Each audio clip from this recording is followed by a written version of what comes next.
Welcome to Sightseeing Japan, the podcast where we explore the land of creative storytelling. I'm Paul Bresson. And I'm Jason Nealing. And today is a very special episode. Why's that? Because this is our 50th episode. Can you believe it? That's awesome. Yeah, it's a pretty big milestone. We made it. Yeah, so I just want to take this opportunity to say to all our listeners out there how much we appreciate your listenership. Agreed. I mean, every time we get an email or a submission on the website or people messaging us on Instagram or reviews on different podcast platforms, it really makes my day. Like that's really what makes this whole thing worth it for me. I live to come home and see the childlike glee in your eyes because we got a new 5-star review. It's awesome. Okay. I enjoy them too. It's always exciting. And the emails. We like the emails too, right? Because that's like the personal messages from the listeners. It's really interesting to hear from you. Yeah, totally. So, 50th episode. It's special. What are we talking about today, Jason? We chose a very special topic for our 50th episode.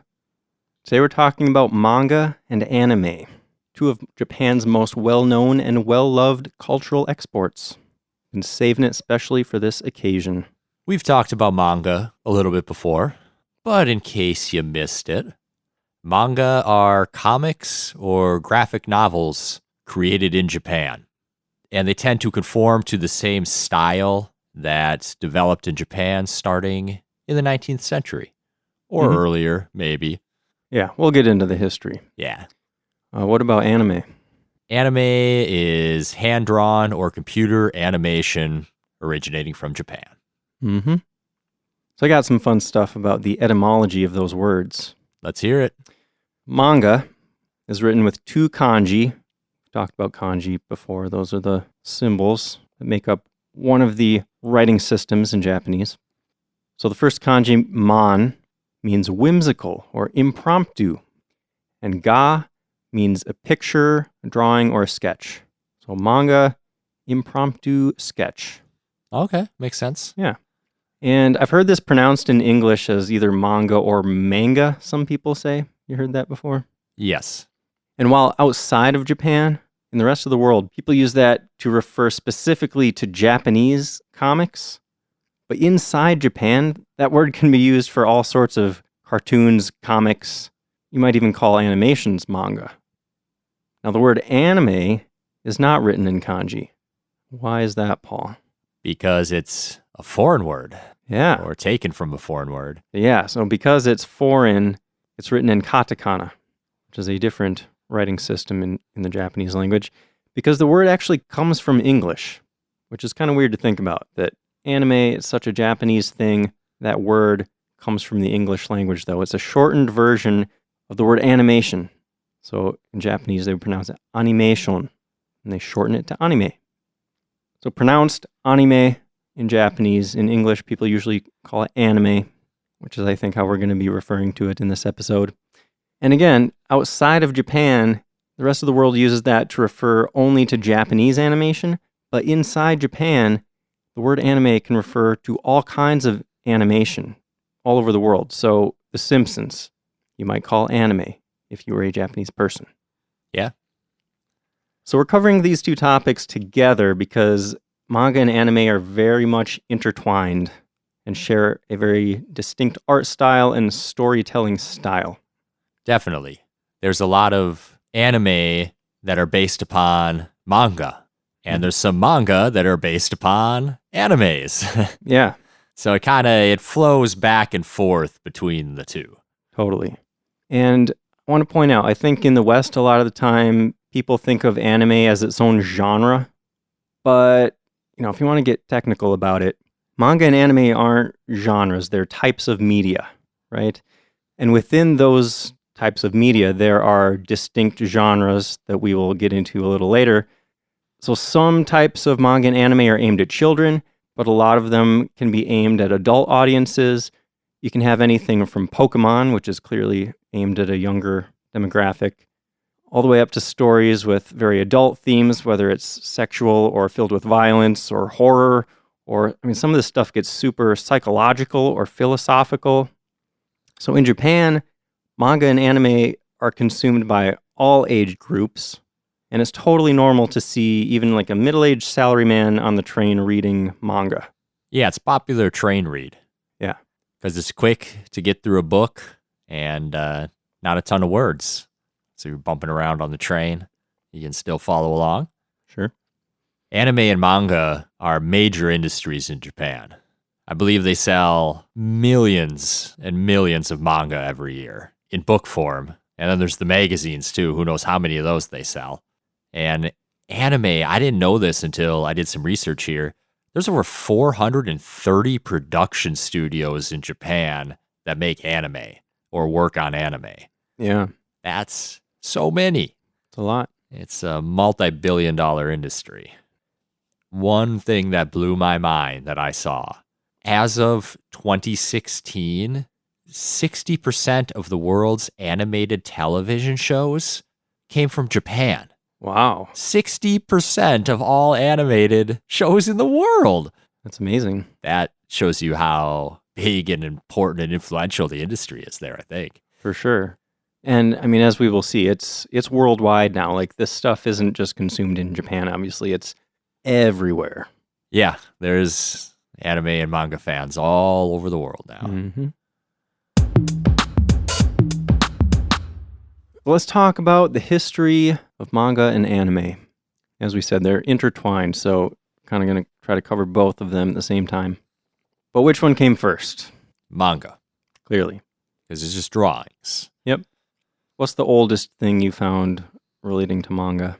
Some scrolls from the 12th and 13th century have an art form on them that's supposed to be, I guess you could say, like proto-manga form.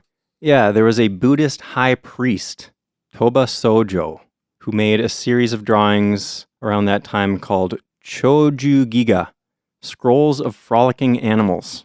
This is believed to be the first manga in Japan. And that blew my mind. I mean, we've talked about so many different things that started with Buddhism, you know? I did not expect manga to be one of those things. This Buddhist high priest was the first manga artist. That's awesome. Yeah, I suppose the monks did a lot of art. I don't know how many artists they had in society in the 12th century. I guess that's a good point. In a lot of cultures, like, very early art was often very religion-focused. Yeah, the religious temple or church or whatever would be the hub of writing and learning and art. Yeah. Because they had the time and money, I guess, to pursue those. Mm-hmm. Yeah, and if you see these scrolls, it kind of makes sense that it might be the very beginnings of manga, because they have these anthropomorphized animals doing human-like things. Kind of reminds me of like Warner Brothers or Disney stuff. Like, you got these animals running around that can talk and do human-y things, you know? Yeah. So in the Edo period, between 1603 and 1867, there was a style of paintings called toba-e, which became popular. And this was based on the style of that monk, Toba Sojo. So there was a book called Toba Ehon, a book of drawings in that style that told a story about ordinary people with a focus on comedy. So there, it's starting to sound like a comic book sort of thing, right? Yeah. But the word manga didn't come into common usage until the end of the 1700s, and picture books started coming out using that word in the title. So at least one historian believes that this period is when the world's first official comic books, I suppose, were created. And from what I saw, they seemed to have been fairly similar to modern manga. They had humorous, satirical, and romantic themes, all common things in modern manga. And Paul, I even saw that there was a book called Hokusai manga. Does that ring a bell? Did you see anything about that? I saw a couple pictures. Did the name Hokusai ring a bell? No. So you've seen that painting, The Great Wave off Kanagawa, right? Super, super famous painting of like this very stylized kind of blue wave. Yeah. That was painted by Hokusai. Okay. Super famous Japanese artist. So he made a book of manga. But this one wasn't really like a modern manga because the sketches weren't connected to each other in a story. But still, you know, manga-like sketches. That's cool. Mm-hmm. So in the late 1800s, of course, Japan was opened up to the West with the Meiji Restoration. And at this point, a lot of Western ideas started flooding into Japan, including Western-style satirical cartoons. But it seems like some historians disagree on how much the West influenced Japan's style and how much of it was just a continuation of Japan's traditions. It's a vigorous debate. Yeah. And people on both sides have dug in their heels. And in my completely amateur opinion, I think it's probably quite a bit of both. There was definitely some defined Japanese characteristics going back to at least the 12th century. But I think there's definitely some Western influence that became pretty prominent in it as well. Yeah, it seems like it would be hard to argue that there was no influence, but there's a big debate over how much influence came from the West. Disney movies seem to have had an influence, and comic books that American soldiers brought over in World War II also supposedly had an influence as well. So at the beginning of the 1900s, you started to see comic strips in Japanese newspapers. And by the 1930s, comic strips were serialized in magazines and put together into collections that would look a lot like modern-day manga. The earliest commercial Japanese animation dates to 1917, and Japanese anime has continued to increase steadily since then. Mm-hmm. By the 1930s, animation was well established as a medium in Japan, often used for advertising, educational shorts, and government propaganda. Of course. Yep. And in America, in 1937, you had Disney's Snow White and the Seven Dwarfs coming out, which was a huge impact on the animation industries worldwide, really, because it was the very first full-length, cel-animated feature film. That's important. Mm-hmm. It almost created the whole industry. Definitely propelled it forward. Yeah, or created a new segment of it. Mm-hmm. So after World War II, there was an explosion of artistic creativity. Between 1950 and 1969, manga became more and more popular, and two main types started to emerge. And I don't really want to call these genres. There's just more like types that were aimed at specific demographics. So you got shonen manga for boys, and these types of stories usually had a lot of action, humorous plots, maybe some martial arts, robots, science fiction, sports, stereotypical boy stuff. And then shoujo manga was aimed at girls, and that could be anything from historical drama to science fiction, but they would often have more of a focus on romantic relationships or emotions. One interesting thing, at least in my mind, is that when I started reading manga, I of course couldn't read Japanese. So I had no idea what shonen meant or shoujo meant. And I just read all sorts of manga, and I liked a lot of them, whether they were supposed to be meant for boys or girls or adults or whatever. I just liked a lot of them. I had no idea which ones I was supposed to like. Yeah, the whole division of those two groups is kind of a socially conservative construct, you could say, right? Yeah, definitely. If you don't tell people this is manly or this is for girls, I think it goes to show a little bit. People just like whatever they like. Yeah. Now you got me wondering, like, in the 70s, if you were a little boy that was really into shoujo manga, it's just what appeals to you. I wonder if that's something, like a shameful secret you would hide from your friends. I could see it. Yeah.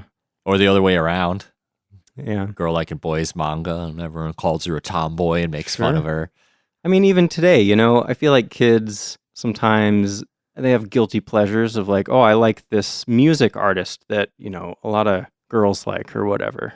Might not want to tell all your friends about that. Yeah. Kids just don't realize you just have to have the confidence and believe in what you like, and people will think it's cool no matter what it is. I totally agree. Like what you like. Who cares what anybody else thinks? They'll think you're cool for it. Even if they don't, who cares? Right. They're haters. Yep. Forget the haters, man. Anyways, where were we? There was one hugely popular manga and anime in the 1950s. That was Astro Boy, about a little boy robot and his adventures. Kind-hearted robot. And the style from that character design and all the character designs in that really had an effect on the industry moving forward. And part of that is where I think you get the debate of Western influence versus Japanese influence, because the author of that manga was a huge Disney fan. So the guy that created like the manga that kind of set the standard for all Japanese manga moving forward was a huge Disney fan. Yeah, so also like in this period, in the 50s and 60s, Japanese animators started to adapt and simplify Disney's animation techniques to reduce their costs and streamline the animation process. A lot of significant stuff happened in the 50s and 60s for anime. In 1958, there was a 9-minute animation called Mole's Adventure, or Mogura no Avanchuru, which was the first anime broadcast on TV and the first full-color broadcast. In 1960, Three Tales, or Mitsu no Hanashi, aired, and that was the first anime film ever aired on TV. The first ever anime series aired on TV between 1961 and 1964, something called Otogi Manga Calendar. Seen any of those, Paul? Not recently. Sounds familiar. Really? You think you've watched those? I mean, not all of them, maybe something. I don't think I've ever seen anything that old. It's amazing what you can find on the internet. Yeah, I'm sure they're all out there somewhere. So in the 1970s, the popularity of manga continued to grow, and many of them started to get adapted to anime. And it was around this time that they developed some genres that are still very popular today. For example, the giant robot genre. Oh, yeah. That was a big one, especially when I was like first getting into anime. Giant robots were everything. Less so these days. Still definitely around, though. Oh, yeah. It's still a genre that gets play. Yeah. So Gundam was one of the very first ones, and they're still around. And a really big deal. You know, people buy Gundam models, and people are really, really into it. Gundam's forever. Yeah. Isn't it amazing, Japan's ability to make these franchises that just never end? They do just keep pumping them. Like Pokemon, when we were kids, Pokemon came out in the late 90s, and it's still going strong. There's still like really serious Pokemon devotees. Yeah. I was watching Pawn Stars clips last night. Who knows why? And some guy came in with his Pokemon card collection that got valued at, I think, like $300,000. What? This guy had half of the 10 rated Charizard first edition cards in circulation in the entire world. Wow. Yeah. He was like a real collector. Like he was going out and buying these things, not just... Oh, yeah. He didn't just have like his collection from when he was a kid.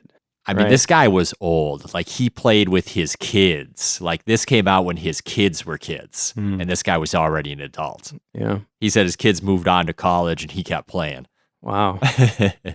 I still have a bunch of Pokemon cards from when I was a kid that aren't really worth much. The ones that were worth something I already sold. I'm pretty proud of how I did with I those. couldn't believe how much money those things are worth. Yeah.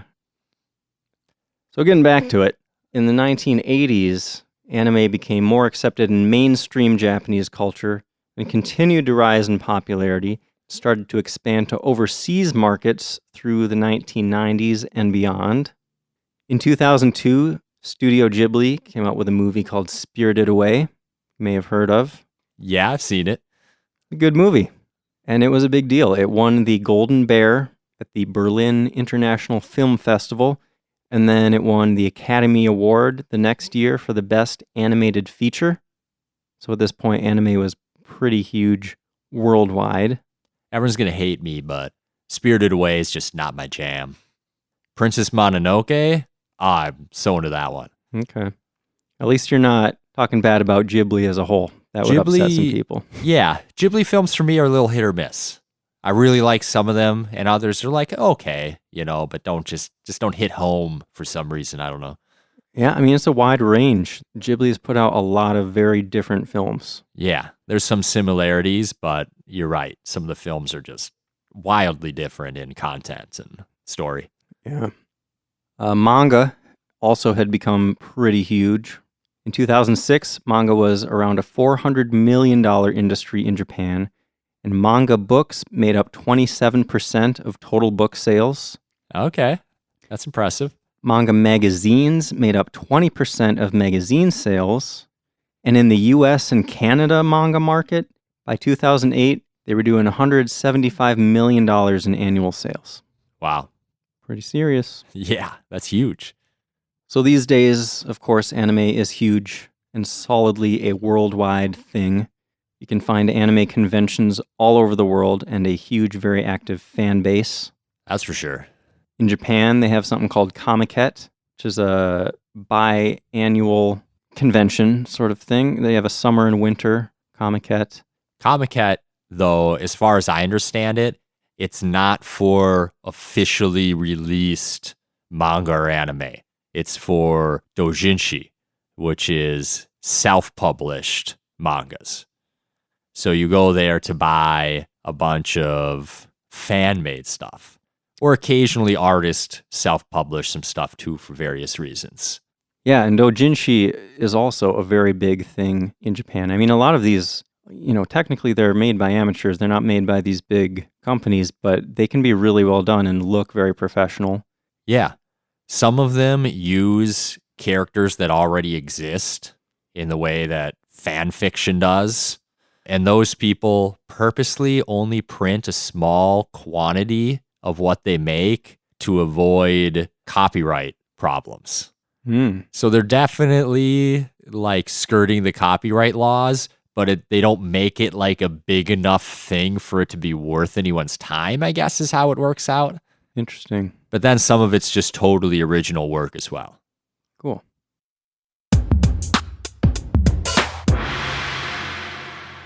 Anime is a very diverse art form, and there's distinctive production methods and techniques that have evolved over time, and they've been integrated emerging technologies. So there's a lot of ways to make anime, historically and modern day. Yeah. In the very early days of anime, cutout animation was popular because it was super easy and cheap. And, to give you an idea of what this is, if you've seen the first episode of South Park, that's a good example of cutout animation. So you just use paper to cut out shapes, put them together into characters, and then you can just move these things around and take pictures to create each frame of the animation. Pretty easy. It's like stop motion with little cutouts. Yeah. But for most of anime's history, cell animation was the most popular method, as it was for most types of animation in the rest of the world as well. So cell animation is pretty cool. It's ingenious. So you got this background layer, right? And the background, you can kind of paint however you want. You can make it really detailed, and it doesn't matter. It's not going to make things more difficult because nothing needs to move on the background.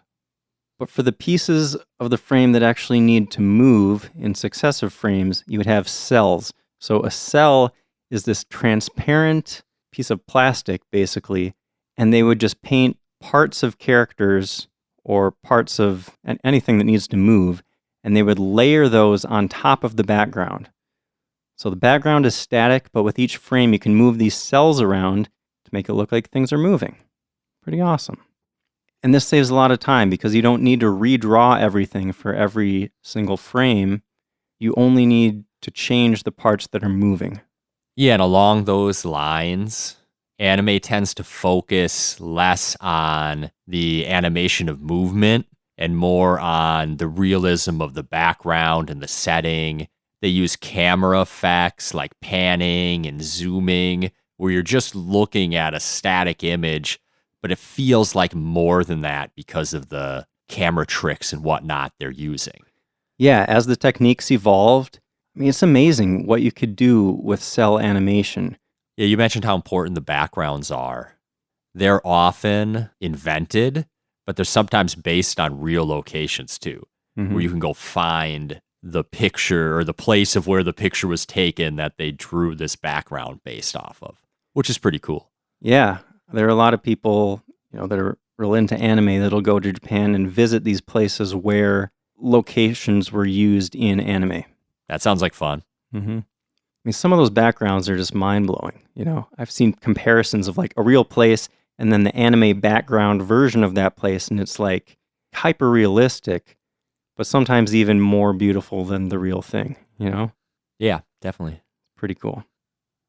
So we talked about cell animation. In the 1990s, animators started to use CGI, computer-generated images, in conjunction with cell animation.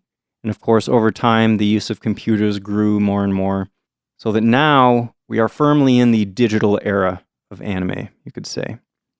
But it's funny, that doesn't mean that everything is created using these like 3D models in a computer. They're still actually hand drawing frames. They're just doing it in a digital medium. You've seen maybe those tablets where you can draw with an actual like stylus. Yeah. And draw like a digital picture. Yeah. Or people might even be drawing in pencil on paper just for like designing characters and stuff, and then maybe they'll scan that and recreate that in a digital medium or something. But either way, the end product is going to be in a digital form. So I read a little bit about the differences between Western animation, specifically Disney animation, and Japanese animation. So like Paul, you said, the anime puts a lot of emphasis on the art quality. In contrast, Disney emphasizes movement a lot. Another thing I thought was interesting is that in anime, the animation is created before the voice acting. I saw that too. Yeah, in American animation, the voice acting comes first, and then they do the animation to line up with that. So I assume when they're making anime in Japan, when they're making the mouth move, they're just like mouthing along and trying to like guess when the mouth should be open and when it shouldn't be based on the lines. I don't know exactly how that's done. It sounds difficult though, both for the animators and the voice actors. Yeah, they do a pretty good job of it seeming to line up. Yeah.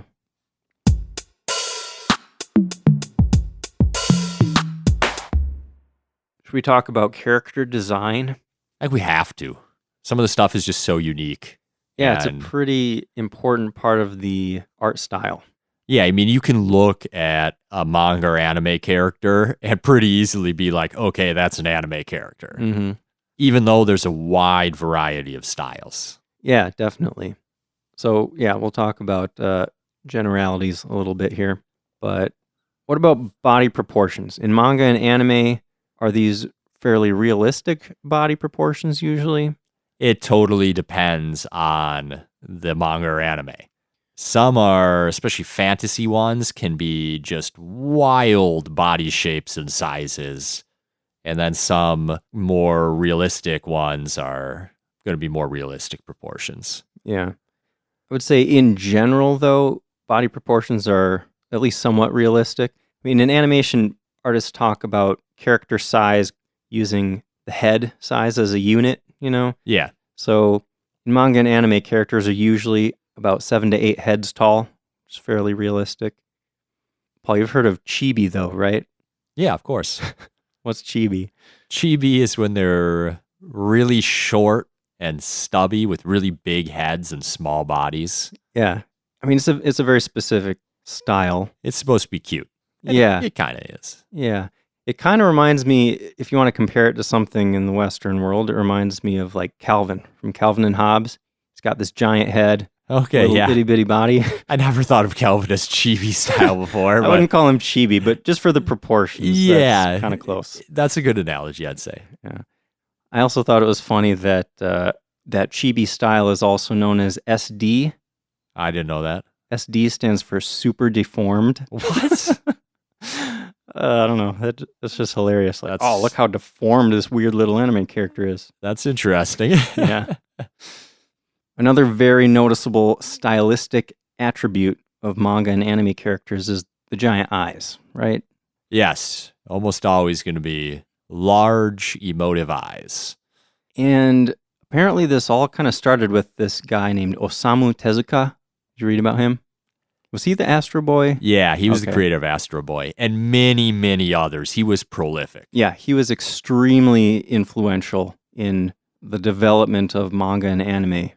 I saw that he was referred to as the father of manga or even the god of manga. I think I heard him referred to as the Japanese Disney. That makes sense. And he was influenced by early Western animation characters like Betty Boop. She had very big eyes. Yep. So he developed a style that's basically like the modern anime eye style. Like he used variable color shading to give the eyes a lot of depth. And the idea was he wanted to create this style that made the eyes able to create the full range of human emotion. So you can tell a lot just through the eyes. You know, people say it's the window to the soul, right? Yep. So this is a super popular style in anime, of course, and is often what people will think of when they think of anime. But not all anime uses that large eye style.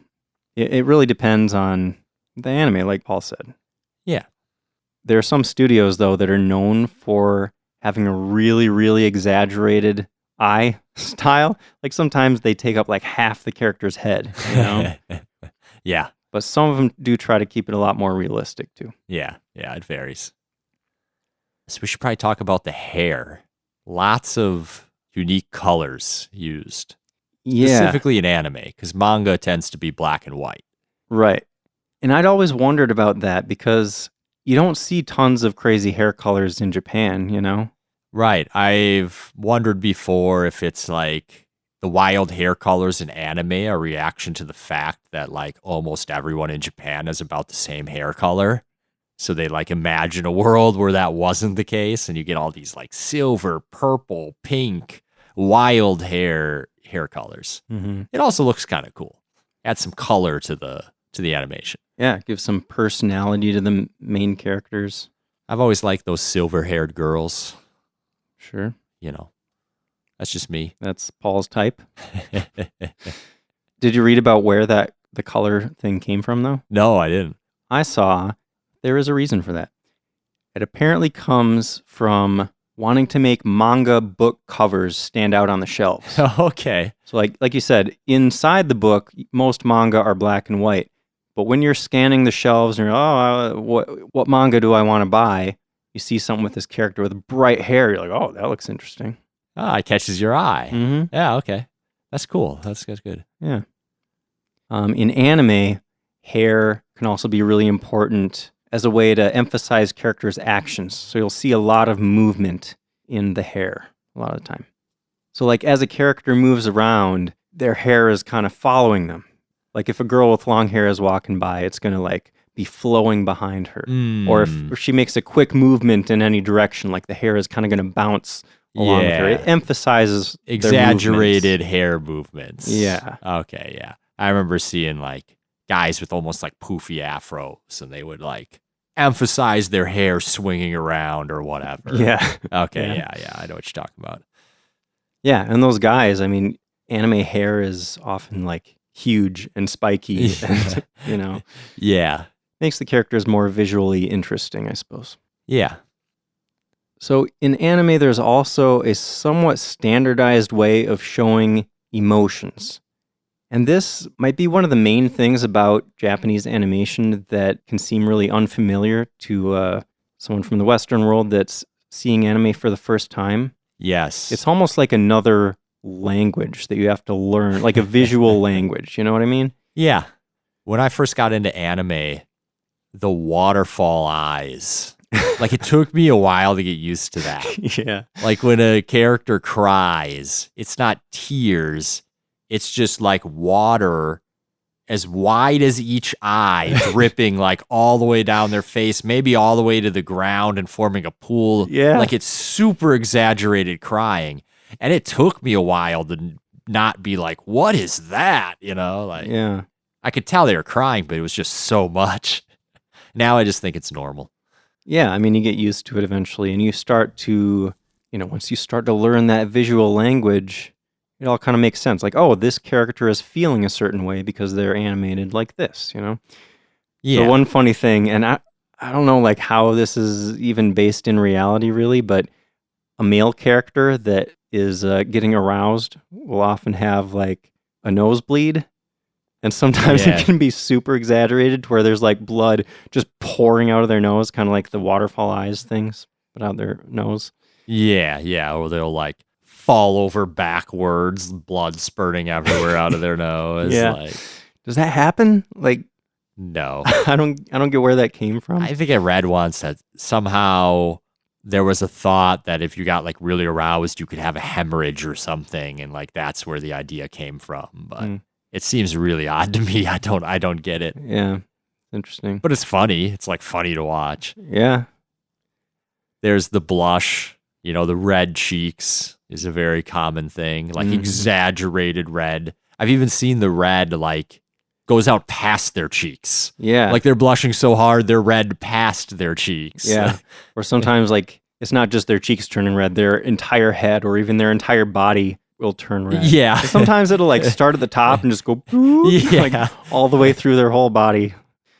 There's the teardrop on the back of the head.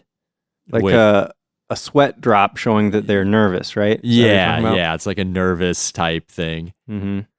I think it's always fun when a character gets really angry or is glaring at somebody else because they take that to the extreme. It's like they'll black out the whole background, so you're just seeing this one character, and then they kind of grow and their eyes turn into like these glowing red slits. Like they're turning into a demon, kind of. Yeah, the glare. Mm-hmm. Any other emotion animation things that come to mind? Not anymore off the top of my head. I'm sure there's quite a few more out there. Yeah. Yeah, if you watch enough anime, you'll get used to it. Yeah. Start to recognize you'll pick them them. up. You'll learn the language. So should we talk about some popular anime genres? Yes, let's. So, like I said earlier in the history section, there are general categories of anime that are more defined by the demographics that they're aimed at. Like I mentioned, shonen for boys, shoujo for girls. For smaller children, there's something called kodomo muke. Of course, there are tons of genres aimed at adults, and a lot of those are kind of the same kinds of genres you would see in other forms of media. Got drama, action, mystery, horror, science fiction, romance, comedy, historical stuff. Anything you would see in media from other countries. There's also adult pornographic anime that you can find. No. It exists, believe it or not. Careful what you Google, people. Yep. So this stuff is labeled R18 in Japan, known internationally as hentai. You know what that word hentai means? Pervert. Yep. So a person can be a hentai. You can talk about hentai anime. Yeah, I guess a thing can be hentai. Mm-hmm. And anime also very often blends genres. Yeah. You won't find a lot of anime that are only one genre. There's so many different tropes and stuff that can be grouped together in different ways to tell all these different stories. New genres are being created all the time. Like, it's really creative. I feel like that's one of the things that surprised me when I first discovered anime is just there's so many stories that are unlike anything I'd ever seen in America, Yeah. I think that's got to tie into manga and how manga is just made by an artist. Just saying, hey, I want to make this story. So there's just so much creativity because one person is driving a story. So you get these people that just come up with these genius, like, new stories. And a bunch of people kind of copy them later on, but they're always, like, paving new trails. Yeah. One of the most popular, I think, anime genres right now is isekai, which is other world or other dimension, something like that. Basically where a character gets transported to another world somehow. That's just become popular in like the last 10 years. I don't even remember that being a thing when I was a teenager watching anime. Really? And now it's like insanely popular. Now it's like almost seems like the number one genre. Huh. I didn't realize it was more of a recent thing, but honestly, when you look at the current reality, it makes a lot of sense that those kinds of stories would be popular. Yeah, like I'm out of the real world. Let's Yeah. go live in a fantasy land. Yeah, it's a form of escapism. I think it ties in with computer games too, because you kind of get to like live in another world while you're like playing video games. Mm-hmm. So people are like imagining being transported to a video game like world and what it Yeah. would be like actually living there. Yeah, and there are even anime in the isekai genre where that literally happens. Somebody is pulled into a video game and they live in there. Yeah, yeah. Another very popular genre that I mentioned earlier is mecha. The giant robots. You got Yep. Gundam. Neon Genesis Evangelion is a little more recent, but super, super popular anime in that genre. Classic. Mm-hmm. So good. Yeah. Still waiting on that fourth movie. Never going to come out. I don't know, is the fourth Evangelion remake going to come out first or the next Game of Thrones book? Yeah. They keep telling the same story over and over again. Yeah. It was slightly modified. Yeah. Just got to perfect it before they actually move on, I guess. Yep. Another very popular genre, I think this is one of my favorites, is called slice of life. Yeah, I'm quite fond of that as well. So you got stories of just everyday life with normal people. But like I said, genres can be mixed and matched. So a lot of times you can have a slice of life story that also involves magic or, unusual supernatural things happening. Or it could be slice of life and romance and a school and all sorts of other things. Yeah. But the thing that makes it slice of life is just more of a focus on the everyday. And I don't know. To me, it just is kind of relaxing and like grounding. You know what I mean? Like there's not this huge storyline a lot of times that you need to keep track of. It's just like, oh, this is, I'm just watching some friends hang out and stuff. It's chill. Yeah, definitely. But I think my very favorite genre, and before I did this research, I didn't realize that there was a name for this genre or that it even could be called a genre. Okay. There's something called Iyashikei. Oh, what's that? This is healing anime. So, Huh. I said I liked slice of life because it's relaxing and calming. Yeah. Iyashikei is just anime that's soothing to watch. Like heartwarming, wholesome stuff. Interesting. I guess for me, this is sort of my escapism thing, Yeah. And again, this type of anime can overlap with a lot of other genres. I mean, slice of life and Iyashikei go together a lot of the time, but that healing aspect, it's relaxing. Nobody's getting in big arguments or having like terrible things happen to them in Iyashikei, Yeah. Okay. Like that camping anime. Yeah, They just go camp and have fun and hang out. I love that one. Yuru Camp, it's called. That's the episode. They just go camp, they start a fire, they eat some stuff, they go to bed, episode over. And like it's relaxing. Yeah, heartwarming. Yeah. Just good friends out in the woods, enjoying nature together. Good stuff.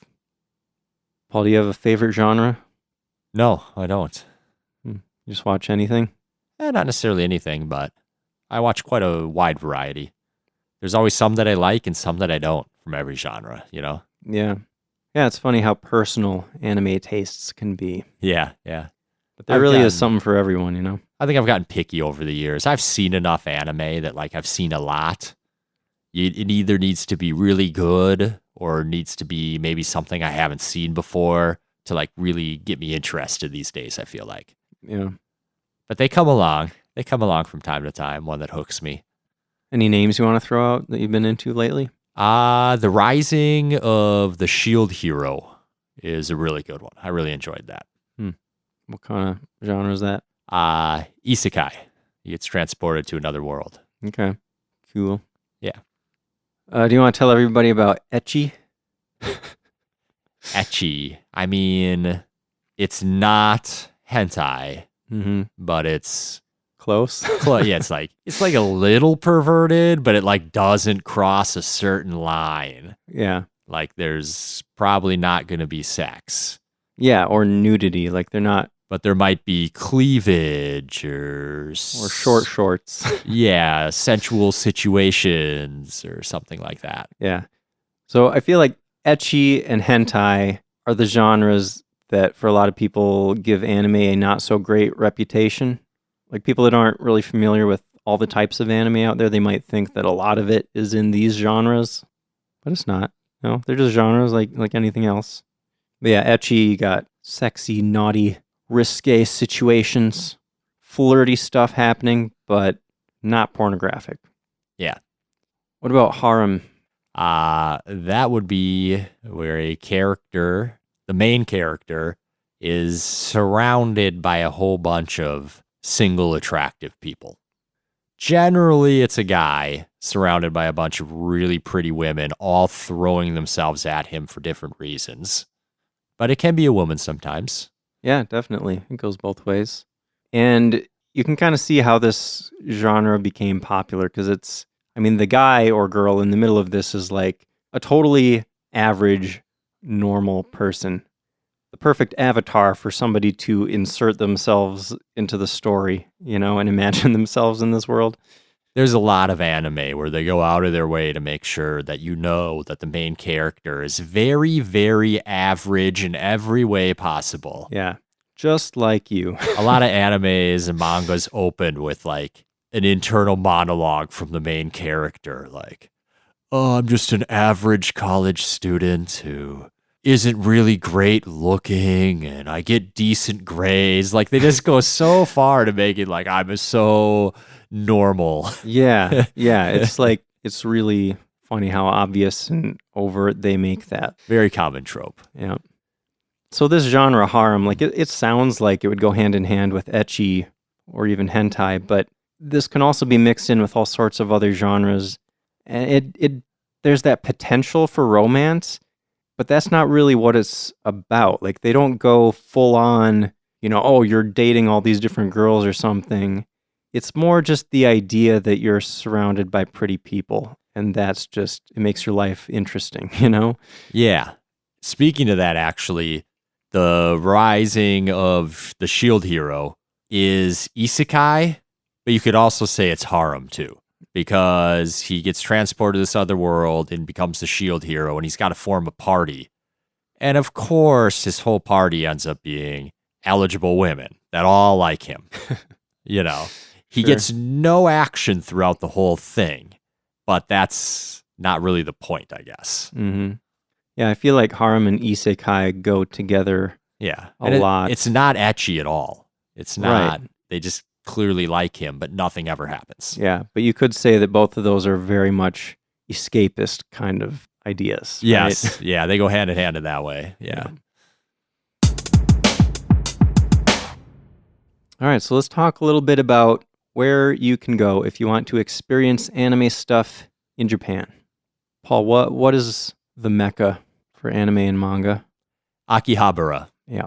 You got multiple anime and manga stores, figurine stores. You even have doujinshi stores selling the fan-made manga, which is crazy. There are towers where each floor is selling like a different category of anime stuff. Yeah, they're like 7 or 8 stories tall. Yeah. It's pretty cool. There's the maid cafes. There's just everything. Mm-hmm. And to be clear, Akihabara is a part of Tokyo. Yes. And yeah, otaku heaven, it is commonly called. Yep. We've mentioned before, otaku is a person that's really into something. And in Akihabara, that can be technology. They got a lot of computer stores and stuff, but a lot of the stuff there is focused on anime and manga. Definitely. There's also some Pokemon centers Yeah. throughout Japan that sell everything Pokemon. Mm-hmm. Seem to be cool places to go if you're into that. They are. I went to one in Osaka. If you want to come home with tons of Pokemon merchandise, go to a Pokemon center. If you're into Studio Ghibli, there's the Ghibli Museum, where you can learn a lot about animation techniques. You can see pre-production sketches. If you've seen a lot of Ghibli films, you'll recognize a lot of stuff. That's pretty cool.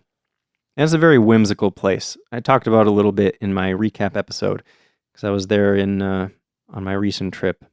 Very cool place. And there's so many manga and anime museums all over Japan. It's kind of crazy. Yeah. Another one I've been to is in Ishinomaki, which is a fairly small city. But they have the Ishinomori Manga Museum that commemorates the works of a guy named Shotaro Ishinomori. He was a manga artist from that area and was super influential in manga and anime. He created a series called Super Sentai.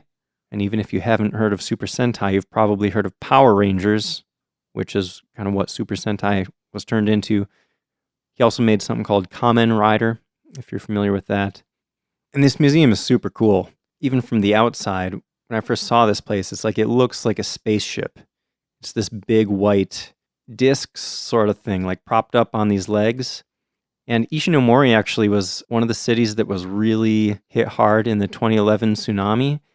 And that museum was one of the only buildings that survived, like right on the coast. Wow. Yeah. There are so many anime and manga museums that I was going to like write a few of the popular ones down. And then I was just like, there's too many. If you're into it, just go look. You'll probably find some near where you're staying in Japan. Yeah. Even in Tokyo, there are multiple museums inside Tokyo. I actually have a list of them still. Can I just mention a few? Yeah, go ahead. Suginami Animation Studio in Ogikubo, a ward of Tokyo. They go into how anime is made. They talk about its history and even the future of anime. The Toei Animation Museum in Oizumi, Tokyo. If you're in Kyoto, they have an international manga museum there with over 300,000 items, whatever that means. I'm not sure what items means. But yeah, tons of them. Google can help you find all sorts of stuff. And another thing I wanted to mention is if you want to learn about how anime is made while watching anime, there's a series called Shirobako. You know anything about this, Paul? I don't know if I remember that one specifically, but there's a number of manga and anime about people who make manga and anime. I'm assuming that's one of them. Yeah, I hadn't seen any other ones, but this is a fairly recent one.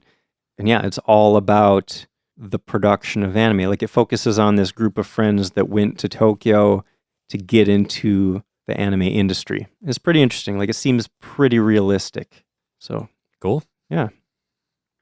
Got anything else, Paul? That's all I got. All right. Well, I hope you enjoyed episode 50. Actually, you know what? We're not done yet. I have a special surprise. Oh, yeah? Yeah. What's that? It is for you, Paul, and for our listeners. Okay. And I don't know. I just threw this together. Maybe this is dumb, but we'll see. So, Paul, we've joked a little bit before about, I go through and edit all these episodes, and we joked about how it would be fun to grab some ums and just kind of string them together and see what that sounded like, maybe. Okay. So, for the last several episodes, not all the ones that we've done, of course, but enough episodes, I grabbed a lot of your ums. I didn't grab my ums. Of course. So, got a little something to play for you. Let's hear it.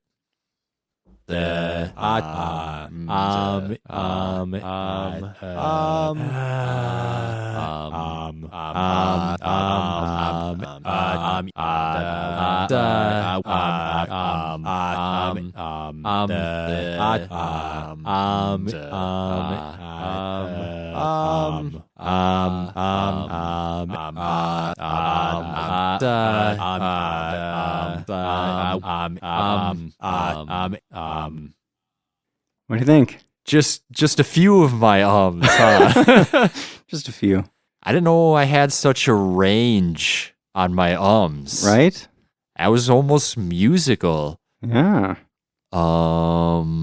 I guess that's all I got to say about that. All right. Well, speaking of musical, I got one more thing to play for you. Okay. See what you think of this.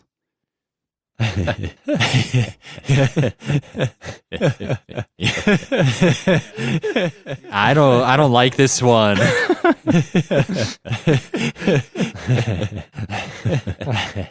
Were these all the laughs that got cut? No, these are all in there. Okay. I just picked them.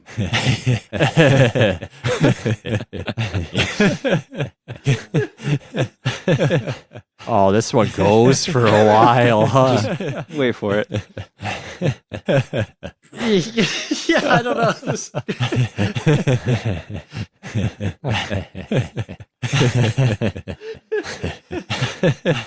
You just cracked me up, bro.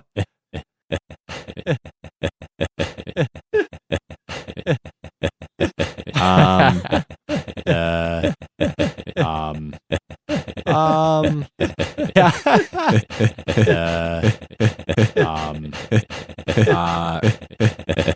Yeah.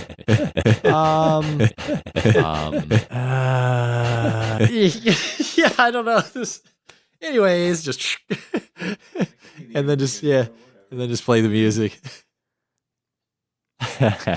Wow. All right. What do you think? What do you think? Is that too much? That was borderline genius, I think. Thank you. I was almost about to start flowing. I was like, got my beat. Yeah, maybe we can turn that into a full-fledged song. You can rap to it. We can put it on iTunes. All right. I'm not a great singer and I'm even a worse rapper, but I'll try. It'll be fun. Collaborate. Cool. Our first single together. Yeah. Well, thanks for that. I'm glad you enjoyed it. I had fun making it. What other weird noises do I make? What's coming next? Paul clearing his throat montage. Oh, I guess I need to top that somehow. Yeah. I don't know. I'll have to keep my ears open in the next 50 episodes, see what I can come up with. I'm sure there's some other weird noises escaping my mouth. Sure. Maybe lip smacks. I could use that somehow. I feel like I do that more than you do, though. I start a lot of sentences with, so. Grab all my hard S's. Oh, you could do that. All my snaky S's. Yeah, S's could be fun. We'll see. Anyways. Anyway, hope you enjoyed our special 50th episode.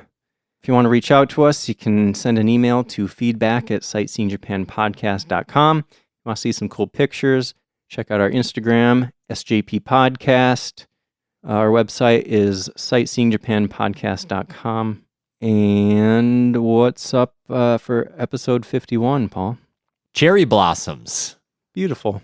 They've become an integral part of Japanese society, or at least a very important part. Yeah, they've been a symbol of Japan for a long time, and it's kind of crazy the ways that cherry blossoms have been used in Japanese culture. Like, I mean, you can find them on anything and everything. Don't miss it. It's going to be great. It will. Thanks for listening. See you next time.